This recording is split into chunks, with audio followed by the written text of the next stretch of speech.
And welcome back. Now, later this morning, the Public Service Commission, or the PSC, in partnership with UNISA and the Moral Regeneration Movement, will host a seminar on improving governance systems and processes in the public sector post-state capture.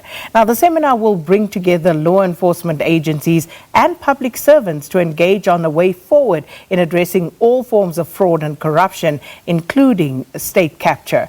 Professor Somadoda Fikeni is the acting chairperson of the Public Service Commission, and he joins us now. Prof, always good to have you with us. Good morning. Welcome. Thank you very much, and good morning to you and your viewers. Perhaps as a point of departure, Prof, maybe let's start by just a reminder for those of us who may have forgotten on what exactly the PSC is and what its mandate is as well. The PSC is a Chapter 10 institution and the only one created through Section 196 of Chapter 10, which is meant to look after the public service and administration, to improve effectiveness and efficiency of public service. That's why it does the monitoring, evaluation, deals with the corruption, anti-corruption calls and investigate them, deals with complaints and grievances in the public sector where there is malpractice. Now, Prof, this seminar to improve governance in the public sector post-state capture. So let's just start by unpacking that. State capture, for example, as a term that we use very liberally and I would like to say very loosely at times. What exactly is state capture, and is there ever a time when the state is not captured in one form or another? Let's put it this way. There are different degrees of influences on the state which are unbecoming, but there is a certain threshold at which this becomes so severe and detrimental to the functioning of the state. And that in itself, is the point at which we find ourselves. That's why, even in this particular seminar, we are not just saying the Zondo Commission. We're looking at what media has reported. We're looking at what many other commissions, New Gen Commission and so forth. But not only that, we're looking at the area which even the media sometimes tend to have a blind spot. How does the private sector also enable this? But our main focus, given our mandate, would be to say, what lessons do we learn from all these, and how do we strengthen our institutions such that it is no longer easy or possible in future to have the kind of the patronage networks and the corrupting of the state to the scale at which we have seen. So let's speak to that, the corruption of the state through certain privileges and, of course, patronage networks. Again, if we compare what we are seeing right now, compared to the so-called 9 wasted years, can we confidently as a country say that we are now in a phase in South Africa post-state capture? And what would characterize that post-state capture state? When you suffer from any disease or cancer, it doesn't matter that you may change the doctors. The disease is already in the system. It's going to be a fight and a process. We are by no means in the post-state capture period. That is the reason why interventions of this nature become very important, because you will still have processes. Look at the issue of the recent disaster, COVID-19 PPE scandals. It simply means this corruption culture has become embedded beyond the 9 years you were referring to. So we should just work from that assumption to say, how do we uproot this system? How do we bring in different role players to make sure that this is done? It won't just be done by the president. It won't just be done by the law enforcement. It will be done by each and every one of the accountability institutions, the civil society, the scholars, because the problems have become so compounded that they need everyone to put their shoulder on the wagon And it is for that reason that we are having this multidisciplinary approach from different role players today to say, what lessons have we learned? What should we do differently? And we also belong to the Forum of Institutions Supporting Democracy, which is your Chapter 9 institution in the main, wherein we work with the AG, we work with the Human Rights Commission, the IEC, the CLR, and many other entities there, the public protector, to say, what can we do collectively instead of the individual and complementary work that we have? So that's an important question. But of course, there's always skepticism in South Africa these days when people talk about any sort of forum or a platform where things will be discussed. So at apart from being just another talk shop, what practical interventions are you hoping or are you expecting to come out of this gathering? Indeed, you are correct. The country is over-workshopped, it's over-conferenced, it's over-indabat and Lekgotlat.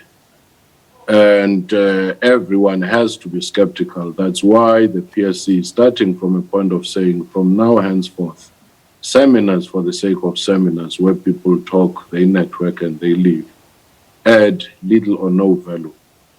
We need action. That's why out of this, we are saying we need concrete steps. And this is, by the way, the first and a precursor to a bigger one where we will be saying we want a workshop type of engagement. We walk out of this saying institution A, institution B, institution C, this is how we can collaborate. But also the input we make into some of the reforms, policy reforms, such as professionalization of public sector documents, because those are very concrete policy reforms. But at the same time, collaboration, as we are now doing with our response to the disaster in KZN and parts of the Eastern Cape, as institutions, the Forum of Institutions Supporting Democracy. It's a concrete way of saying, working together, certain things come your way, can you alert the next institution to run with them? Or can we reinforce each other's effort? But how do we press restart on a country in which fraud and corruption at the state level, especially, Prof, seems to be endemic? You just have to pick up any news publication and, without a doubt, you can leave that with a whole shopping list of stories that speak about exactly that. So if we think about what is going on, and one of your partners in the seminar is the Moral Regeneration Movement, if we look at us as a country and our moral compass, many would say that we no longer have one. What is your take on that? Because if we are to see a turnaround in the state, from my perspective, you need to have a different caliber of public servant who actually is willing and uncompromising in doing the right thing. Indeed, you are correct. But what is quite encouraging is to discover that the average public servant is willing and very often able to do what is right. But in the patrimonial system or the patronage system, what happened is that very often the people heading those public servants in critical areas tended to be the ones who are brought in for any reason except competence, maybe loyalty to the patronage networks. And also you realize that weaknesses in our human resource units, whatever name they give them, corporate services or whatever, is also the engine where you recruit, you identify talent, you deal with promotions, the bonuses, performance assessment, consequence management. So a targeted approach to unfly those will then unveil and reveal the true potential of public servants who want to do the right thing. Some of them are professionals, but they are so beaten down by this layer of people brought in just for patronage reasons. So the potential is there.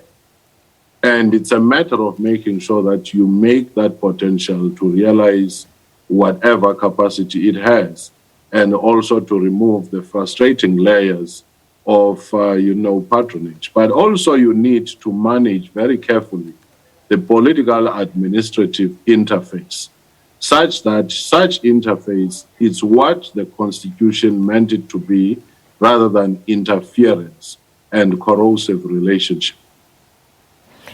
And all of that sounds great, Prof. But, we've heard all of these terms before, and they are bandied about quite liberally. You talk about consequence management. What does that mean? As I said, you just need to have a cursory Google search and something will come up. So I did just that. And what comes up?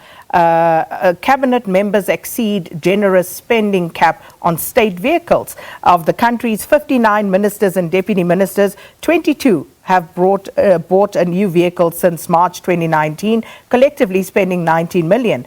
But here's the nub. 11 of them also paid more for their new vehicles than they are allowed, according to the ministerial handbook.